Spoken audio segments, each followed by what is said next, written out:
Hello students, आज के इस वीडियो लेक्चर में हम importance of micro economics study करेंगे। ऑलरेडी हमारे प्रीवियस वीडियो लेक्चर में हमने meaning, definition and features of micro economics cover up किए थे along with the historical review of micro and macro economics. Okay, so let's begin with the इसका need, usefulness क्या है, importance क्या है micro economics का। वन बाय वन इसके importance हम रीड करते हैं। तो पहला इंपॉर्टेंस दिया है प्राइस डिटर्मिनेशन। अब ये प्राइस डिटर्मिनेशन ये है जो प्राइस थियरी पे बेस्ड है, डिमांड एंड सप्लाई के ऊपर बेस्ड हुआ कि कैसे प्राइस डिटरमाइन होगा। माइक्रो इकोनॉमिक्स में का इंपॉर्टेंस है, कोई भी प्रोडक्ट का प्राइस डिटरमाइन करने के लिए भी उसका यूज होता है। तो micro economics explains how the prices of different products and various factors of production are determined. उनको कैसे हम डिटरमाइन करते हैं, कैसे हम उसको डिसाइड करते हैं प्राइसेस को, वो इसमें हम माइक्रो इकोनॉमिक्स में स्टडी करते हैं। ये एक्सप्लेन करता है कि हाउ द रिलेटिव प्राइसेस, कैसे दूसरे प्रोडक्ट्स के प्राइसेस, वेरियस प्रोडक्ट्स के प्राइसेस एंड फैक्टर्स डिटरमाइन होते हैं। एंड इवन ये एक्सप्लेन करता है कि why these price various products and factors are found different. क्यों ये फैक्टर्स एंड प्रोडक्ट्स है जो वो डिफरेंट क्यों मिलते हैं हमको, क्यों डिफरेंट होते हैं। और ये साथ ही ये है ना इसके प्राइसेस को डिटरमाइन करता है through market mechanism. Demand and supply के अकॉर्डिंगली भी प्राइस डिटर्मिनेशन डिसाइड होता है, प्राइस डिसाइड होते हैं कोई भी प्रोडक्ट्स के माइक्रो इकोनॉमिक्स के अंडर में। Now the next second importance है free market economy. Free market economy, my dear students, 11th standard में आपने wealth oriented definition of Adam Smith की स्टडी की थी। उसमें आपको लेजर फेयर की बारे में बात हुई थी। उसका मतलब था उनके जो की पॉइंट्स थे उसमें लेजर फेयर की बात हुई थी कि जिसमें विदाउट इंटरवेंशन ऑफ गवर्नमेंट मतलब कोई बिजनेस अगर रन होता है, मतलब वहां पे बोला गया था, उनका कहना था, उन्होंने वेल्थ ओरिएंटेड डेफिनेशन दी थी एडम स्मिथ ने, तो उनका कहना था कि आप है ना इंटरफेयर मत करो, आप प्राइवेट बिजनेस को मोटिवेट करो। गवर्नमेंट को कहा गया था कि स्टॉप योर इंटरवेंशन। तो वही free market policy micro economics क्या करता है, हेल्प करता है in understanding the working of a free market economy of market. A free market economy is that economy where the economic decisions regarding production, अगर कोई भी प्रोडक्ट के बारे में अगर कोई डिसीजन लेना है, ओके, तो वो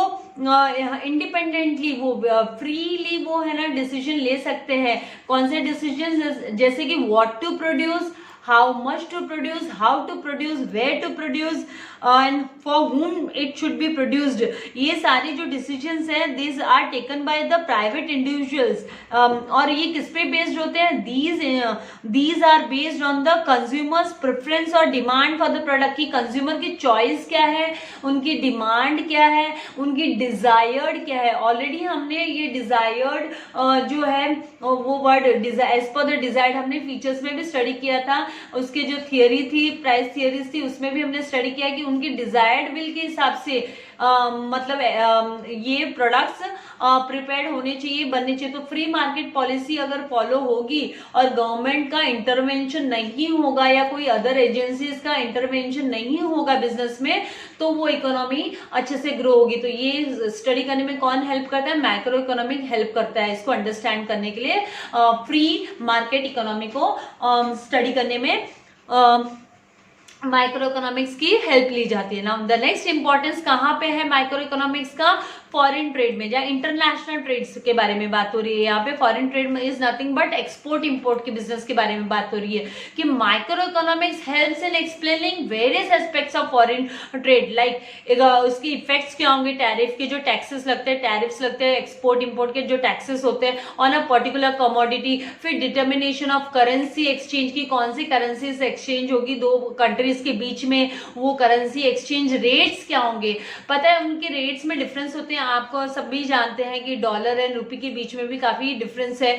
तो हर एक कंट्री के करेंसीज के बीच में जो डिफरेंस होता है, तो उसको कैसे वो मेंटेन करेंगे, ओके, डिटरमाइन करेंगे कि किस तरीके से उसकी एक्सचेंज रेट्स डिसाइड होगी। फिर गेन्स और फ्रॉम इंटरनेशनल ट्रेड से मतलब जो एक्सपोर्ट इंपोर्ट के बिजनेस से क्या गेन होने वाला है, क्या फायदा होने वाला है एक पर्टिकुलर कंट्री को।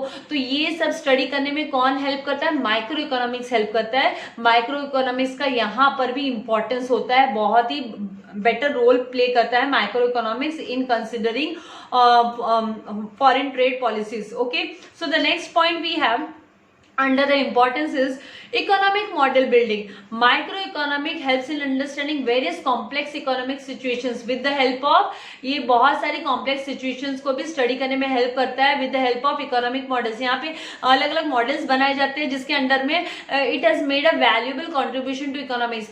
किसने valuable contribution दिया है? तो microeconomics ने valuable contribution दिया है by developing various terms, बहुत सारे terms, concepts, terminologies, tools of economic analysis इन्होंने फ्रेम किए हैं माइक्रो इकोनॉमिक्स ने. So economic models are built using various economic variables, बहुत सारे इकोनॉमिक वेरिएबल्स को यूज करते हुए इकोनॉमिक मॉडल्स बिल्ट हुए हैं. इसीलिए यहाँ पे economic model building micro economics को नेम दिया गया कि इसका इंपॉर्टेंस कहाँ पे है, in building the economic model.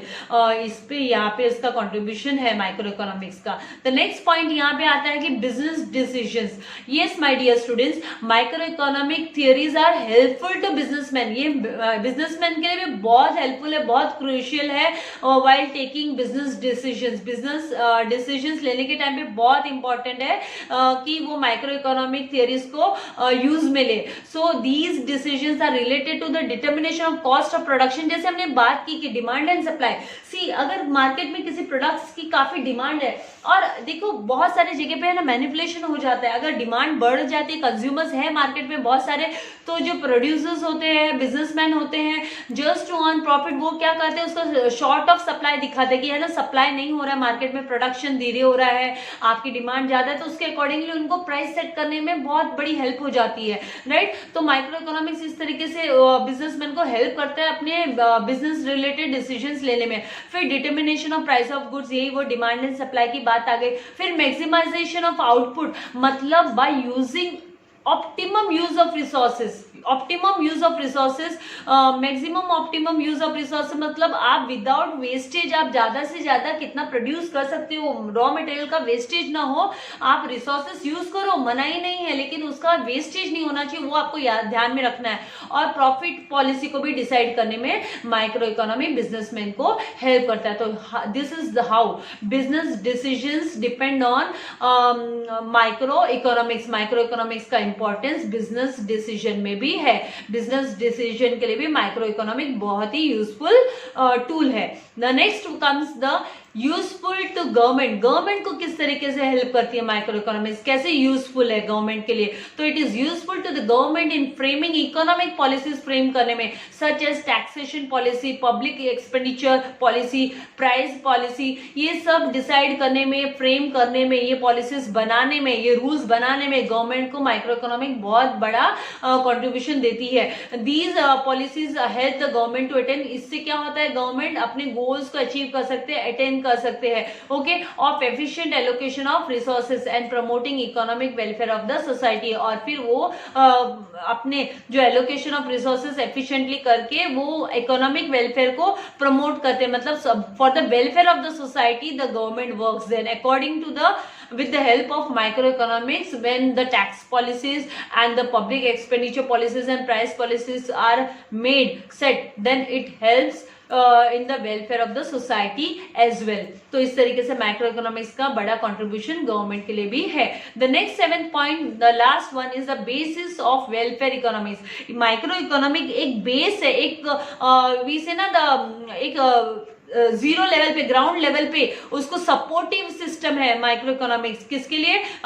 Society के वेलफेयर के लिए. तो micro economic explains how the best results can be obtain through optimum utilization. देखिए मैंने आपको ऑप्टिमम यूटिलाइजेशन वर्ड का यूज मैंने पहले ही किया है. मैंने आपसे कहा है कि रिसोर्सेज का यूज करना है, लेकिन उतना ही करना है कि उसका वेस्टेज ना हो और उसका ऑप्टिमम मतलब उसका मैक्सिमम यूटिलाइजेशन हो, लेकिन विदाउट वेस्टेज हो. तो उसके लिए ऑप्टिमम यूटिलाइजेशन वर्ड यूज होता है. तो and it's best allocation. Allocation मतलब डिस्ट्रीब्यूशन. तो आफ्टर द प्रोडक्शन उसका डिस्ट्रीब्यूशन भी इस तरीके से होना चाहिए कि it should attain the satisfaction of the society, it should attain the satisfaction of the consumer who get these products, तो उनको मैक्सिमम सेटिस्फेक्शन मिलना चाहिए. So it also studies how taxes affect the social welfare, किस तरीके से यहाँ पे social welfare के लिए भी माइक्रो इकोनॉमिक्स हेल्प करती है, सपोर्ट सिस्टम में काम करती है. क्योंकि इससे क्या होता है कि जो ये जो अगर उन्होंने ऑप्टिमम यूज ऑफ रिसोर्स किया तो उससे क्या होगा, इंक्रीज हो जाएगा वेलफेयर ऑफ द सोसाइटी, और उससे इनएफिशिएंसी जो होती है प्रोडक्ट्स को बनाने में, प्रोडक्शन में जो इनएफिशिएंसी होती है वो भी डिक्रीज हो जाएगी, और मैक्सिमम सेटिस्फेक्शन को अचीव कर पाएगा कोई भी बिजनेसमैन और कोई भी पॉलिसीज जो फ्रेम होगी. सो इस तरीके से ये जो माइक्रो इकोनॉमिक्स है, it is very very important in framing price determination. Free market economy के लिए भी उतनी यूजफुल है, तो फॉरेन ट्रेड के लिए भी उतनी यूजफुल है, और यहाँ पे इकोनॉमिक मॉडल का काम करती है, बिल्ड करने का काम करती है. फिर यहाँ पे बिजनेस डिसीजन में भी बिजनेसमैन को भी हेल्प करती है, गवर्नमेंट के लिए भी यूजफुल है, और it is even useful for the welfare of the society. तो इस तरीके से माइक्रो इकोनॉमिक्स एक बहुत ही इंपॉर्टेंट क्रूशियल पार्ट है कोई भी इकोनॉमी का. Thank you very much for watching my video dear students. अगर अभी तक आपने इसे सब्सक्राइब नहीं किया है तो इसे सब्सक्राइब कीजिए, बेल आइकॉन बटन पे प्रेस कीजिए ताकि मेरे लेटेस्ट वीडियो आपको मिलते रहे. Thank you very much. God bless you all.